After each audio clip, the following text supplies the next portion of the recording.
پہلا پوائنٹ کیا تھا؟ شرائط زکوٰۃ. دوسرا کیا تھا؟ مال زکوٰۃ. مال کن کن چیزوں کے اوپر زکوٰۃ ہوتی ہے. اب ہمارا تیسرا پوائنٹ ہے کہ زکوٰۃ کتنی مال کے اوپر ہوتی ہے اور کتنی دینی ہوتی ہے. تیسرا پوائنٹ ہے ہمارا. یہ چار موضوع کے اوپر زکوٰۃ کا کورس جو ہوگا وہ پورا چلے گا. سب سے پہلے ہے شرائط. شرائط کہتے ہیں کہ کسی شے کے شروع ہونے میں جو بنیادی چیز ہو کہ بغیر اس کے وہ چیز ادا ہونی شروع ہی نہیں ہو سکتی. جس طرح نماز ہے تو نماز سے پہلے کیا ہے؟ طہارت ہے. اگر بندے کا وضو ہی نہیں ہے تو وہ نماز کی شروع ہی نہیں ہوگی. کیوں؟ کہ یہ اس کی شرائط ہے. جب وہ اپنی شرائط پوری کرتا ہے تو پھر نماز کے اندر جب انٹر ہوتا ہے تو پھر نماز کے فرائض شروع ہو جاتے ہیں, نماز کے واجبات شروع ہو جاتے ہیں. اسی طرح زکوٰۃ جو ہے اس کی پہلے شرائط ہے. ان شرائط کے اندر سب سے پہلی شرط کیا ہے؟ مسلمان ہونا. لہذا کافر جو ہوگا اس کے اوپر زکوٰۃ نہیں. اسی طرح اگر کوئی شخص کافر سے مسلمان ہو جائے تو ہم اس کو یہ نہیں کہیں گے کہ جب تک تم امیر تھے زمانہ کفر کے اندر, جتنے سال تک تم امیر رہے ان سالوں کی زکوٰۃ بھی ادا کرو. ہم اس سے یہ سوال نہیں کر سکتے. کیوں؟ کیونکہ زمانہ کفر میں اس کے اوپر زکوٰۃ فرض ہی نہیں تھی. کیوں؟ کیونکہ زکوٰۃ جو ہوتی ہے وہ مال کو پاک کرنے کے لیے اور اس کی آخرت سنوارنے کے لیے ہوتی ہے. اور جو غیر مسلم ہے اس کی آخرت جو ہے وہ کوئی شے نہیں ہے, اس کی آخرت جو ہے وہ قابل گرفت ہے. لہٰذا تو سیکولر لبرل جو کہتے ہیں نا کہ یار یہ مولویوں نے ایسے ہی رکھا ہوا کہ جنت صرف مسلمانوں کے لیے ہے, کافروں کو جنت نہیں ملے گی. تو یہ ہم نے نہیں کی, قرآن کا فیصلہ کہ جب تک کوئی شخص جو ہے وہ ہمارے پیارے نبی صلی اللہ علیہ وسلم کا غلام نہیں ہوتا, وہ بظاہر جتنے مرضی اچھے کام کرے, جتنے مرضی اسپتال بنائے, اس کی بخشش نہیں ہے.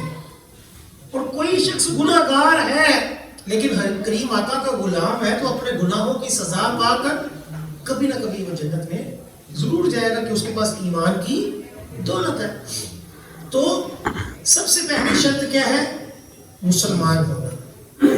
دوسری شرط ہے عاقل ہونا, عقل والا ہونا. پاگل شخص کے اوپر زکوٰۃ لازم نہیں ہے. اسی طرح نابالغ کے اوپر زکوٰۃ نہیں, چاہے اس کی ملکیت میں جتنا مرضی مال ہو, جب تک وہ بالغ نہیں اس کے اوپر زکوٰۃ لاگو نہیں ہوگی. اسی طرح زکوٰۃ کے اندر یہ بھی ضروری ہے کہ مال اس کے قبضے میں بھی, یعنی مال جو ہے بعض ایسا ہوتا ہے کہ اس کے قبضے میں نہیں ہوتا, پھر اس کے لیے شریعت نے رعایت دی کہ جب تمہیں قبضہ مل جائے اس وقت سارے سالوں کا حساب لگا کر تم زکوٰۃ دے دو. ضروری نہیں ہے کہ ابھی دو, بعد میں بھی اس کی زکوٰۃ دی جا سکتی ہے. اسی طرح زکوٰۃ کی شرائط میں سے ایک شرط یہ ہے کہ وہ اسلامی حساب سے سال پورا ہو. یہاں ہم بہت زیادہ جو ہے نا وہ آ کر غلطی کر جاتے ہیں. غلطی کیا کرتے ہیں کہ ہم انگریزی حساب سے یا کوئی رمضان کے اعتبار سے زکوٰۃ نکال رہا ہوتا ہے, حالانکہ ایسا تو نہیں ہے کہ ہر بندے کے اوپر زکوٰۃ رمضان ہی میں فرض ہو. تو زکوٰۃ کی شرائط میں سے ہے, جیسے آج اگر 4 شعبان ہے تو آج زندگی میں پہلی مرتبہ زید نامی کسی شخص کے پاس زندگی میں پہلی مرتبہ رقم آئی, جتنی نصاب جتنی رقم تھی, اور وہ رقم کتنی ہے 52.5 تولے چاندی جتنی رقم, تقریباً 2 لاکھ کے راؤنڈ اباؤٹ 52.5 تولے چاندی آ رہی ہے. تو جس کے پاس زندگی میں پہلی مرتبہ 2 لاکھ روپے آئے تو وہ کیا ہو گیا؟ وہ صاحب نصاب ہو گیا, وہ شرعی اعتبار سے وہ غنی ہو گیا. اب جب 4 شعبان کو دوپہر 2 بجے زندگی میں پہلی مرتبہ اس کے پاس پیسہ آیا تو اس کا سال شروع ہو گیا. اب 2 مہینے بعد وہ 2 لاکھ 4 لاکھ ہو گیا, 3 مہینے بعد وہ 1 لاکھ ہو گیا, پھر 8ویں مہینے میں وہ 6 لاکھ ہو گیا, پھر 11ویں مہینے میں وہ 10 لاکھ ہو گیا, پھر 12ویں مہینے میں وہی دن جو شعبان 4 شعبان دوپہر 2 بجے اس کے پاس اب جتنی بھی رقم ہوگی، چاہے 2 لاکھ ہو، 3 لاکھ ہو، 4 لاکھ ہو، 5 لاکھ ہو، جتنی بھی اس کے پاس رقم ہوگی، اس سب رقم کے اوپر کیا ہوگی؟ وہ زکوٰۃ لاگو ہو جائے گی۔ اب اس کو اسی دن فوراً غریب کو زکوٰۃ دینا لازم ہو جائے گا۔ وہ ایڈوانس میں زکوٰۃ دے سکتا ہے شروع میں ہی، یا درمیانے سال میں تھوڑی تھوڑی کر دیتا رہے، لیکن جب سال پورا ہو گیا اب اس کے لیے فوراً زکوٰۃ غریب کو دینا کیا ہے؟ یہ واجب ہے۔ اب ہم یہ کیا کرتے ہیں کہ ہم انگریزی حساب سے چل رہے ہیں، کوئی رمضان کے حساب سے چل رہا ہے۔ ہو سکتا ہے کہ جو اس نے انگریزی حساب سے سال رکھا ہوا ہے، اس وقت وہ جب زکوٰۃ کا حساب کرے تو وہ زکوٰۃ کم بنتی ہو، کہ انگریزی حساب میں فرق آ جاتا دنوں میں۔ ہو سکتا ہے ان دنوں میں اس نے کافی پیسہ خرچ کر لیا ہو، پہلے اس کے پاس 11 لاکھ تھا، وہ انگریزی حساب سے اس کے اوپر جو زکوٰۃ بن رہی ہے وہ 10 لاکھ کے اوپر زکوٰۃ بن رہی ہے، لیکن ہو سکتا ہے اسلامی حساب سے اس کے اوپر 12 لاکھ کی زکوٰۃ بنتی ہو۔ اب اس نے 2 لاکھ کی زکوٰۃ کم ادا کی تو گناہ گار ہو گیا، کیونکہ اس نے حساب ہی صحیح نہیں رکھا ہوا۔ جب سال پورا ہوگا اس کو جتنے پیسے ہوں گے، جتنا سونا ہوگا، اس کا مارکیٹ میں جتنا ریٹ چل رہا ہوگا، جتنا کاروباری سامان ہوگا، اس وقت اس کا مارکیٹ میں جو ریٹ ہوگا، کوئی پلاٹ بیچنے کی نیت سے رکھا ہوا ہے، اس کا مارکیٹ میں جو ریٹ ہوگا اس کے حساب سے زکوٰۃ دینی پڑتی ہے۔ اب اگر کوئی 2-4 مہینے لیٹ کر دیا تو ہو سکتا ہے وہ چیز سستی ہو جائے، اب وہ زکوٰۃ اس کی کیا ہوگی؟ وہ کم ہو گئی۔ پھر جب سال پورا ہو گیا پھر کیا کرتے ہیں؟ چلو جی میں سائڈ پہ لگا دیتا ہوں، جیسے جیسے کوئی غریب آتا جائے گا میں دیتا رہوں گا، حالانکہ یہ بھی جائز نہیں۔ جب سال پورا ہو گیا پھر فوراً ادا کرنا کیا ہے؟ یہ واجب ہے۔ سال سے پہلے آپ تھوڑی تھوڑی دے سکتے ہیں ایڈوانس کے طور پر، سال جب پورا ہو گیا تو پھر اب ایڈوانس نہیں ہو سکتا، پھر فوراً ادائیگی لازم ہو جاتی ہے۔ یہی وجہ ہے کہ دعوت اسلامی کے اندر ہم یہ نصیحت کرتے ہیں اپنے مبلغین کو، میرے سنت کی تعلیمات ہے کہ جو لوگوں کی آپ زکوٰۃ لیں تو بڑھ وقت اس کی ادائیگی کروائیں۔ ایسا نہیں ہے کہ آپ اپنے پاس رکھیں کہ چلو یار میں ابھی 2-4 دن میں جاؤں گا، میرا چکر لگے گا تو میں تب لے جاؤں گا۔ اس کی بھی اجازت نہیں دی جاتی کہ جلدی سے جلدی اس بندے کی زکوٰۃ کیا ہے؟ وہ ادا ہے۔ تو یہ شرائط پہلی ہے جو زکوٰۃ کے اندر ضروری ہے۔ اب اگلا مرحلہ آتا ہے کہ زکوٰۃ کن کن اموال کے اوپر ہے۔ تو دیکھیں یاد رکھنے والی بات ہے کہ زکوٰۃ صرف 4 چیزوں کے اوپر ہے۔ زکوٰۃ صرف 4 چیزوں پہ ہے۔ سارے اپنا اپنا بولیں گے نا میرے ساتھ تو یاد ہو جائے گا۔ سب سے پہلے سونا، نمبر 2 چاندی، نمبر 3 کرنسی، پیسہ، کسی بھی ملک کا پیسہ ہو، اور نمبر 4 مال تجارت۔ کوئی بھی شے جو آپ نے بیچنے کی نیت سے لی ہوئی ہے اس کے اوپر کیا ہوتی ہے؟ وہ زکوٰۃ ہو جاتی ہے، جبکہ وہ شرعاً اس چیز کا بیچنا بھی جائز ہو، ورنہ تو خون کا بیچنا ناجائز ہے، مردار کا بیچنا ناجائز ہے، شراب کا بیچنا ناجائز ہے، اپنے جسم کے کسی حصے کا بیچنا کیا ہے؟ ناجائز ہے۔ اس کے علاوہ کوئی بھی جائز چیز ہے، آپ کوئی بھی کاروبار جائز کر رہے ہیں تو جو جو چیز آپ نے بیچنے کی نیت سے رکھی ہوگی اس کے اوپر کیا ہوگی؟ وہ زکوٰۃ ہوگی۔ تو ٹوٹل کتنی چیزیں ہیں؟ 4، سونا، چاندی، کرنسی اور مال تجارت۔ ان کے علاوہ کسی چیز کے اوپر زکوٰۃ لاگو نہیں ہوتی۔ لہٰذا اگر کسی کے پاس ہیرے پڑے ہوئے ہیں تو ان ہیروں کے اوپر زکوٰۃ نہیں ہے۔ کسی کے پاس موتی قیمتی پڑے ہوئے ہیں، ان موتیوں کے اوپر زکوٰۃ نہیں ہے۔ لیکن اگر کوئی شخص ہیروں ہی کا کاروبار کرتا ہے، موتیوں کا ہی کاروبار کرتا ہے تو کیا اب اس کے اوپر زکوٰۃ ہوگی؟ مال تجارت ہو گیا۔ اگر اس نے اپنے ذاتی استعمال کے لیے ہیرے، اپنے ذاتی استعمال کے لیے اگر اس نے موتی رکھے ہوئے ہیں، اپنے ذاتی استعمال کے لیے اس نے فلیٹ رکھے ہوئے ہیں، اپنے ذاتی استعمال کے لیے اس نے گاڑیاں رکھی ہوئی ہیں، اپنے ذاتی استعمال کے لیے اس کے فارم ہاؤس ہیں، اپنے ذاتی استعمال کے لیے اس نے پلاٹ خریدے ہوئے ہیں، چاہے وہ کروڑوں روپے کے ہوں، ان کے اوپر زکوٰۃ لاگو نہیں ہوگی۔ لیکن اگر کسی نے پلاٹ بیچنے کی نیت سے خریدا، اگر کسی نے گاڑی بیچنے کی نیت سے خریدی، اگر کسی نے کوئی مکان بیچنے کی نیت سے خریدا تو وہ مال تجارت ہونے کی وجہ سے اس کے اوپر کیا ہوگی؟ وہ زکوٰۃ لاگو ہو جائے گی۔ اب یہاں جو میں سمجھانا چاہتا تھا شروع میں کہ ایک بندہ ہے، اس نے ایک پلازہ خریدا کہ لو جی میں اس پلازے کو دکانوں کو کرائے پر دے کر تو کرایہ کھاؤں گا۔ اب اس نے وہ دکانیں کرائے پر دی ہوئی ہیں اور اسی دکانوں کے اندر کوئی کرایہ دار بھی رہتا ہے، اس کی چھوٹی سی دکان ہے، وہ چھوٹا سا مال ڈال کر اس کے اندر بیٹھا ہوا ہے، یا ان دکانوں کے اندر ایک بندہ آگے جو ہے وہ ریڑھی لگا کر ہے اور ریڑھی کے اوپر اس نے اپنا 2 لاکھ کا کوئی سامان رکھا ہوا ہے جس سے وہ اپنا کاروبار کر رہا ہے۔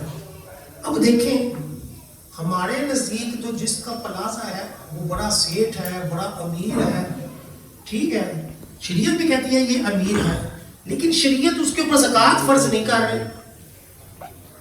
کیوں؟ کیونکہ اس نے وہ پلازہ بیچنے کی نیت سے نہیں بلکہ کرائے پر رکھنے کی نیت سے رکھا ہوا ہے۔ اس دکانوں کے اوپر، اس پلازے کے اوپر زکوٰۃ لاگو نہیں ہو رہی، لیکن اس کے اندر جو کرایہ دار ہے، جس نے اپنا کرائے کی دکان کے اندر مال بیچنے کی نیت سے ڈالا ہوا ہے، اس کے اوپر زکوٰۃ آ رہی ہے۔ جو ریڑھی لگا کر 2 لاکھ کاروبار شروع کر رہا ہے اس کے اوپر زکوٰۃ آ رہی ہے، لیکن اس پلازے کے مالک کے اوپر، دکانوں کے اوپر زکوٰۃ لاگو نہیں ہو رہی۔ ہاں اگر وہ کرایہ لاکھوں روپے لیتا ہے، اس کو بینک میں لگتا ہے تو پیسوں کے اوپر زکوٰۃ آ جائے گی، لیکن اگر وہ کرایہ لیتا ہے، فوراً کھا لیتا ہے، اس کے پاس بچتا ہی کچھ نہیں، اب جتنا مرضی امیر ہے اس کے اوپر زکوٰۃ لاگو نہیں ہو رہی۔ تو کیا پتہ یہ چلا کہ شریعت کے احکام جو ہیں وہ ہماری عقل کے مطابق نہیں آئیں گے، شریعت کے احکام جو تھے، جو اللہ اور اس کے رسول نے فرما دیا اس کے مطابق ہے۔ تو جو بھی چیز بیچنے کی نیت سے ہوگی وہ مال تجارت ہے، جو بیچنے کے علاوہ ہے، جیسے ایک بندہ ہے وہ کروڑوں روپے کا کاروبار کرتا ہے، اس کی فیکٹری ہے، اس کی جو ہے نا وہ آفس کے اندر لاکھوں روپے کی چیزیں پڑی ہوئی ہیں، اس کی فیکٹری کے اندر لاکھوں روپے کی مشینری پڑی ہوئی ہے۔ اب دیکھیں اگر اس کی فیکٹری جو ہے، جو بلڈنگ ہے، وہ بیچنے کی نیت سے نہیں ہے تو اس بلڈنگ کے اوپر زکوٰۃ نہیں۔ جو مشینیں اس نے رکھی ہوئی ہیں کہ یہ آگے جو ہے وہ پارٹس بناتی ہے مشینیں، آگے اس کا خام مال جو ہے اس کو بناتی ہیں، ان مشینوں کے اوپر زکوٰۃ نہیں ہوگی۔ جس آفس کے اندر وہ بیٹھا ہوا ہے، اس آفس کی جو چیزیں ہیں، فریج ہے، اس نے اے سی لگایا ہوا ہے، اس کا کاؤنٹر ٹیبل ہے، اس کے شو کیس ہے، اس کی LCD ہے، ان کے اوپر زکوٰۃ لاگو نہیں ہوگی۔ زکوٰۃ کس حصے میں لاگو ہوگی؟ جو مال خام مال ہے یا جو تیار شدہ مال ہے اس کے اوپر زکوٰۃ لاگو ہوگی۔ اس کے علاوہ مشینیں چاہے کروڑوں روپے کی ہیں، مشینوں کے اوپر زکوٰۃ لاگو نہیں ہوگی۔ وہ جو اس کا گودام ہے جو اس نے اپنے کاروبار کے لیے رکھا ہوا ہے، اس گودام کے اوپر زکوٰۃ نہیں ہوگی، اس فیکٹری کے اوپر زکوٰۃ نہیں ہوگی، اس کی گاڑیوں کے اوپر زکوٰۃ نہیں ہوگی، صرف اتنے حصے پہ ہوگی جتنا حصہ اس نے مال تجارت کے لیے رکھا ہوا ہے یا اس کا بینک بیلنس ہے، اس کے اوپر کیا ہوگی؟ وہ زکوٰۃ لاگو ہوگی۔ اب یہ جب مسئلہ کلیئر ہو جاتا ہے کہ لو جی زکوٰۃ جو ہے وہ کن کن چیزوں کے اوپر ہے، تو پھر کافی جو ہوتی ہے ہماری جو حساب لگانے میں کنفیوژن ہوتی ہے وہ دور ہو جاتی ہے کہ زکوٰۃ سونا، چاندی، مال تجارت اور کرنسی، ان 4 چیزوں کے اوپر زکوٰۃ ہے۔ ان کے علاوہ کسی شے کے اوپر زکوٰۃ نہیں ہے۔ گھر کے اندر ایک بندے کے 2 گھر ہیں، ایک اس کو وراثت میں ملا ہے، ایک اس نے اپنی محنت سے کمایا ہوا ہے اور اس کے اندر رہ رہا ہے، تو چاہے دونوں جتنے مرضی مہنگے ہوں ان کے اوپر زکوٰۃ لاگو نہیں ہوگی۔ وہ چاہے جس طرح مرضی رہے، ایک اس نے پلاٹ رکھ لیا ہے کہ چلو یار اپنے بچوں کی شادی کروں گا تو اس ایک پلاٹ اس کو دے دوں گا، اس کے اوپر بھی زکوٰۃ نہیں ہوگی۔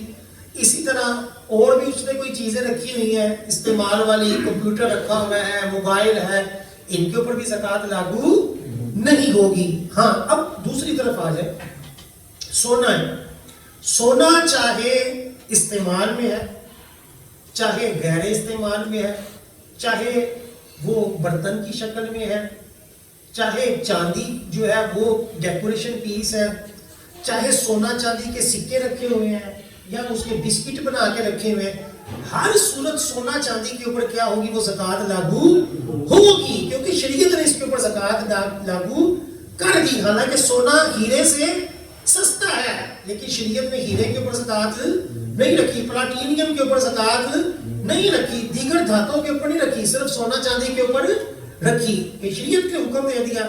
اب ہر چیز شریعت کی جو ہے وہ ہماری عقل میں آ جائے یہ ضروری نہیں، کیونکہ ہم پابند ہیں اللہ اور اس کے رسول کے فرمان کے، کہ جو انہوں نے کہہ دیا ہم نے اس کو ماننا ہے. اب دیکھیں پہلے زمانوں میں جو دینار ہوتا تھا، آپ نے سنا ہوگا درہم و دینار، درہم و دینار.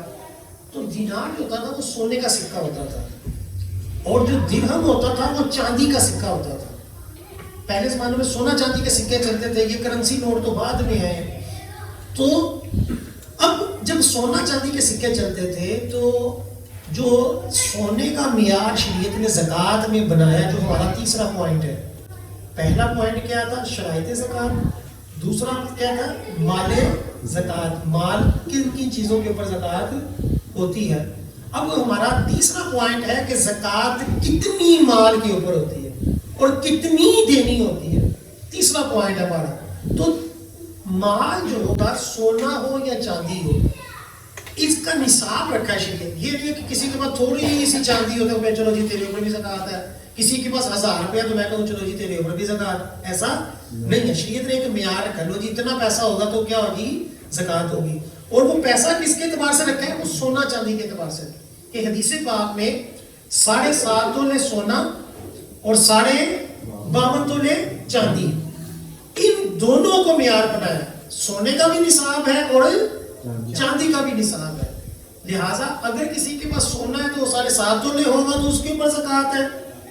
اگر کسی کے پاس چاندی ہے تو وہ 52 تولے کے اعتبار سے ہوگی تو اس کے اوپر شریعت نے زکوٰۃ دے دی. اب پہلے زمانوں میں 52 تولے چاندی اور 7.5 تولے سونا، یہ دونوں ایک لیول میں تھے.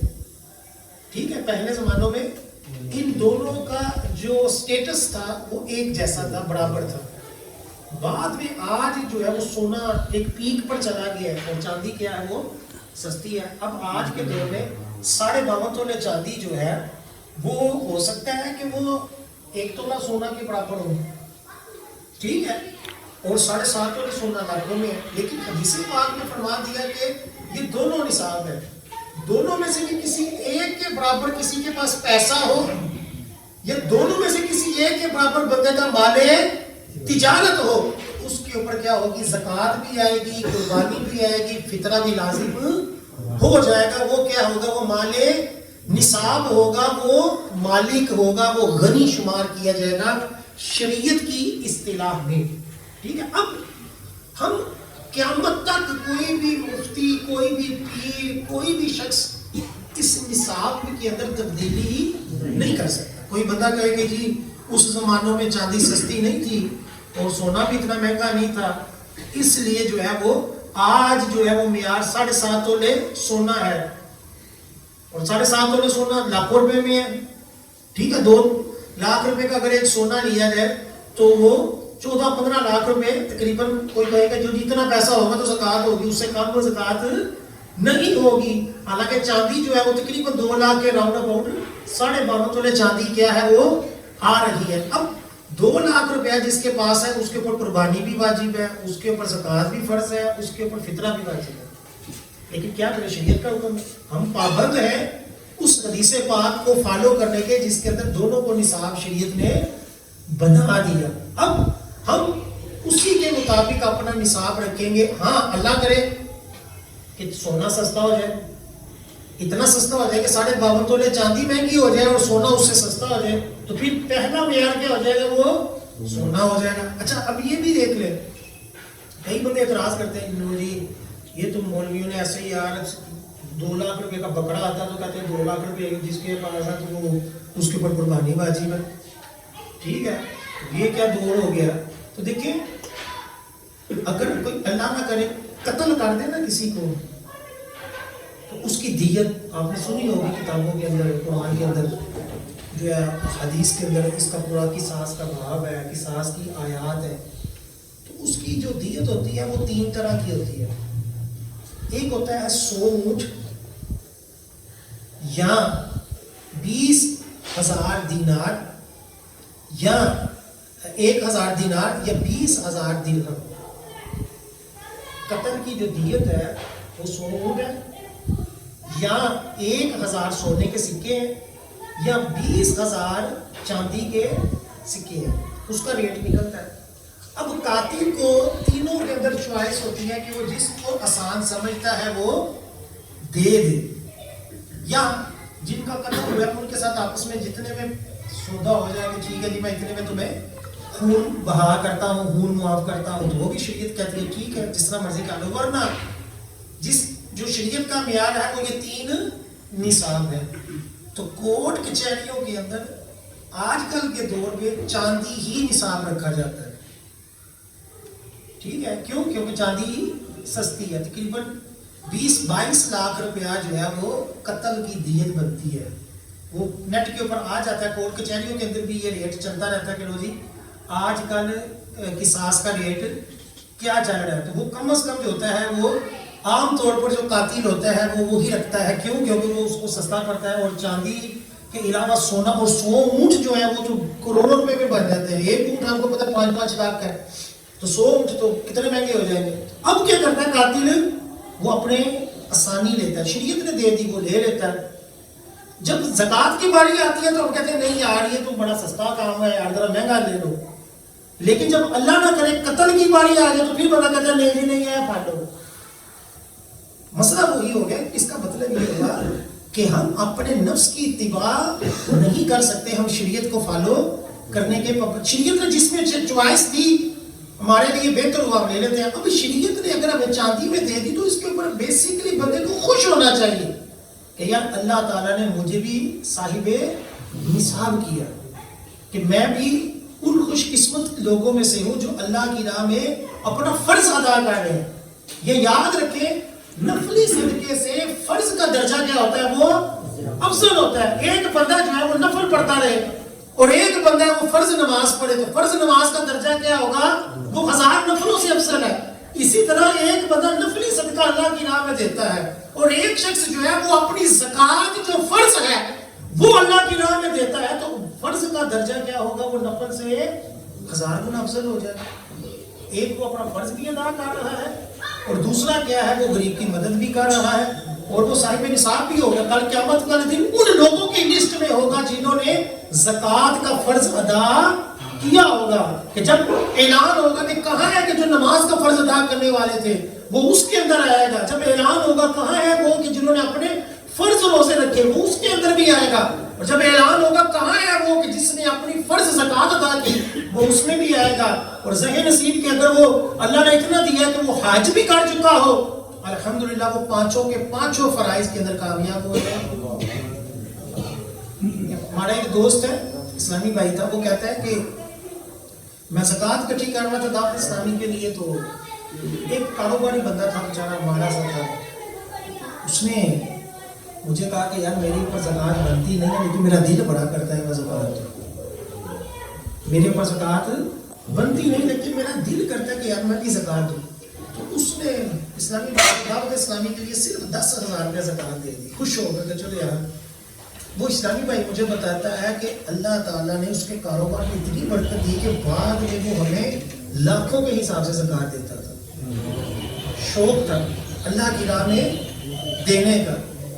تو جب اللہ کی راہ میں دے تو حدیث پاک میں کیا فرمایا ہے, بندے اپنا مال میرے پاس محفوظ کر لے, نہ چوری ہوگا نہ ضائع ہوگا, اور جب تجھے ضرورت پڑے گی تجھے اس سے بہتر ادا کروں گا.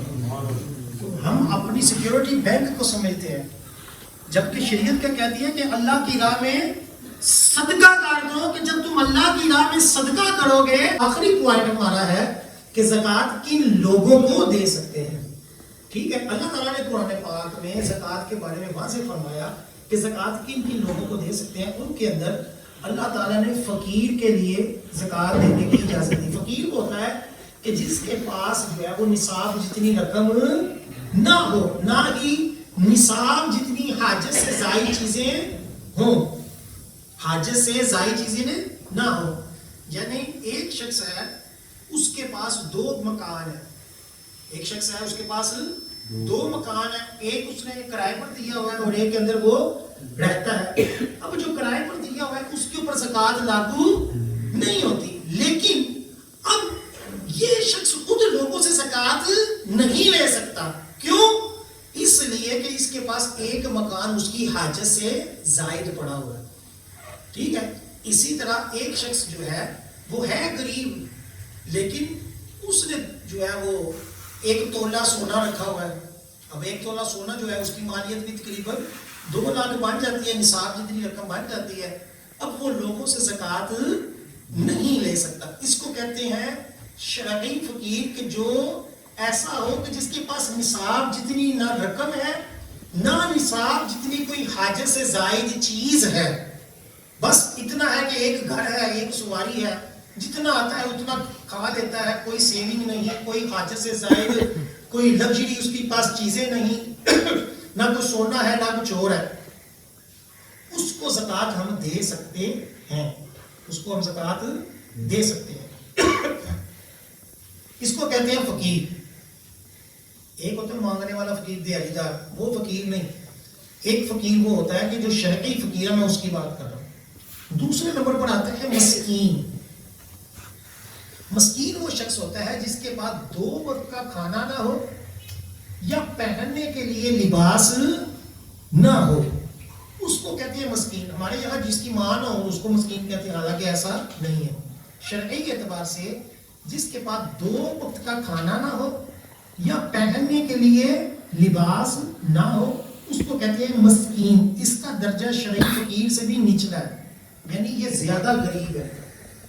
اب شرعی فقیر جو ہوتا ہے وہ لوگوں سے مانگ نہیں سکتا, لیکن مسکین لوگوں سے مانگ سکتا ہے. جس کے پاس کھانے کے لیے 2 وقت کا کھانا نہیں, پہننے کے لیے لباس نہیں, وہ لوگوں سے کیا کر سکتا ہے, وہ سوال کر سکتا ہے. لیکن جس کے پاس اپنا گھر ہے, اپنی سواری ہے, تھوڑا سا کماتا ہے, تنگ دستی میں زندگی گزار رہا ہے, وہ لوگوں سے مانگ نہیں سکتا. ہاں کوئی اپنی خوشی سے اس کو زکوٰۃ دے تو وہ ٹھیک ہے. کیوں؟ کیونکہ شریعت نے لوگوں کے آگے ہاتھ پھیلانے سے کیا کیا ہے, وہ منع کیا ہے. انسان کو خوددار بنایا ہے کہ وہ غربت کی زندگی گزار لے, لیکن لوگوں کے آگے ہاتھ نہ پھیلائے. لیکن جو بھوک سے مر رہا ہے, شریعت نے اس کو کہا کہ تم اب سوال کر سکتے ہو. تو ایک فقیر کے لیے اجازت ہے, ایک کس کے لیے, مسکین کے لیے.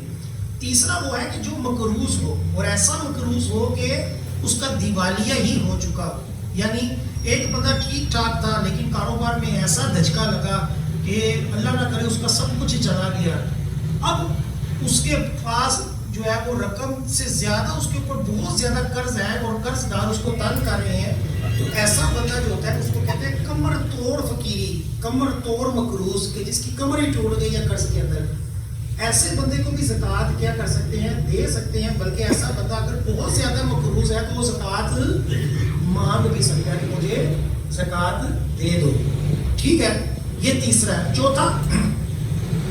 چوتھا شخص جو ہے وہ ہے کہ مسافر ہے. مسافر یوں ہے کہ ایک بندہ ٹھیک ٹھاک تھا, شرف کے اندر اس کی اپنی زمینیں ہیں, اپنی جائیداد ہے, وہ مری سیر کرنے گیا, راستے میں جو ہے وہ موٹر وے کے اوپر اس کی گاڑی خراب ہو گئی, اس کے پاس پیسہ بھی کوئی نہیں. اب وہ پریشان ہے, راستے میں اٹکا ہوا ہے. تو شریعت کہتی ہے کہ اتنی اس کی مدد زکوٰۃ کے طور پر کر سکتے ہو کہ وہ اپنے گھر تک پہنچ سکے. اب اس کو بھی زکوٰۃ دے سکتے ہو, مسافر کو.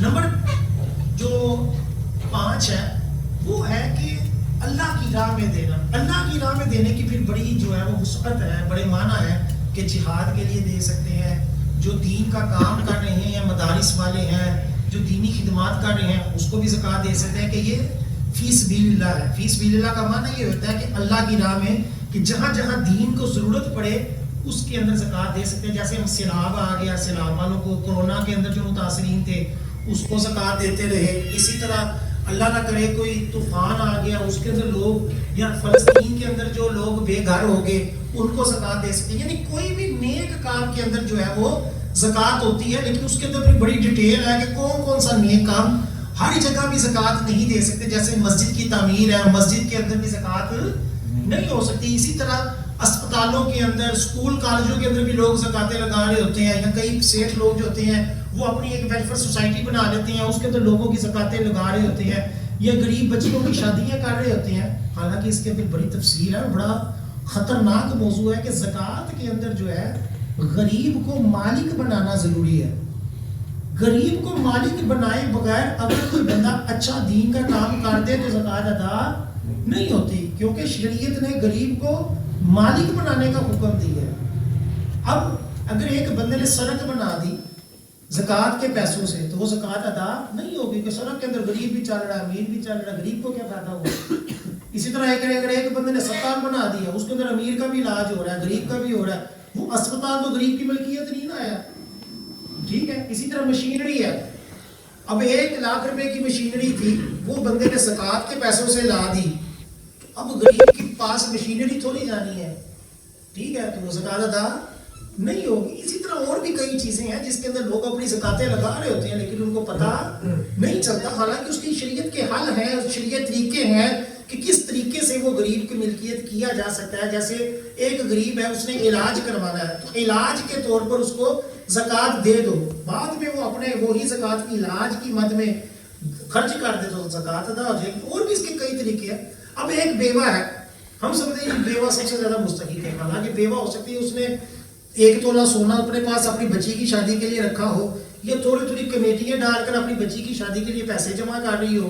اب اس کے بعد 2 لاکھ روپے جمع ہو چکا ہوا ہے, تو اس کو تو زکوٰۃ نہیں دے سکتے, وہ تو خود سے صاحب نصاب ہو گئی, اس کے اوپر تو خود اپنی زکوٰۃ لاگو ہو گئی. اگرچہ وہ مجبور ہے, اس نے بچی کی شادی کرنی ہے, لیکن اس کا اور بھی تو طریقہ ہے نا کہ ہم اپنی گھر والی کے ذریعے اس بچی کو زکوٰۃ دے دیں, کیونکہ بیوہ کے پاس ہے, بچی کے پاس تو نہیں ہے. حال نکل سکتا ہے, لیکن ہم کہتے ہیں شارٹ کٹ, بس دین کا کام ہو رہا ہے, جانے دو, نیک کام ہے. تو حالانکہ اپنی زکوٰۃ اپنی بھی کرتے ہیں اور لوگوں کے بھی خلاف کر دیتے ہیں. تو یہ مسائل بتانے کا مقصد, یہ دعوت اسلامی کا مقصد, یہ پورا کورس کروانے کا یہ مقصد تھا کہ آپ اپنی زکوٰۃ سوچ سمجھ کر اپنے رشتہ داروں کو دیں. کہ زکوٰۃ کے سب سے پہلے مستحق جو ہے وہ بہن بھائی ہیں. زکوٰۃ اپنے آباء و اجداد کو نہیں دے سکتے, اپنی اولاد کو نہیں دے سکتے, میاں بیوی ایک دوسرے کو نہیں دے سکتے. اس کے علاوہ جو جتنا قریبی رشتہ دار ہے اس کو زکوٰۃ دینا غیر کی بنسبت افضل ہے. اپنے بہن بھائی کو زکوٰۃ دے سکتے ہیں, اپنے پھپھا, اپنے چاچو, اپنے ماموں, اپنے بانجے, اپنے بھتیجے, اپنی پھوپھی, اپنی مامی, اپنی ساس, اپنا سسر, ان سب کو زکوٰۃ دے سکتے ہیں. بلکہ جو جتنا قریبی رشتہ دار ہو اس کو زکوٰۃ دینا سب سے زیادہ افضل ہے. تو آپ اس اعتبار سے کہ میں نے زکوٰۃ دینی ہے, کتنی دینی ہے, کہاں دینی ہے, آج کے کورس کا یہی مقصد تھا کہ ہمیں یہ اہم مسائل جو ہے وہ معلوم ہو. امید ہے کہ میں نے مختصر سے وقت میں آپ کو سمجھایا ہوگا. مزید آپ جو ہے اس کے بارے میں فیضان زکوٰۃ دعوت اسلامی کی کتاب ہے, نیٹ سے بھی ڈاؤن لوڈ کر کے اس کو پڑھیں. اور اپنا یہ جو ہے نا, اگر کسی کے پاس پیسہ نہیں بھی تب بھی وہ سیکھے کہ کوئی ہم سے مسئلہ پوچھ سکتا ہے, یا کبھی زندگی میں ہمیں اس کے ساتھ واسطہ پڑ سکتا ہے, تو ہمیں ان مسائل کا کیا ہونا چاہیے, یہ پتہ ہونا چاہیے, علم ہونا چاہیے. اللہ تعالیٰ ہم سب کو دین کی خدمت کرنے کی توفیق عطا فرمائے. اب کوئی آپ سوال پوچھنا چاہیں گے؟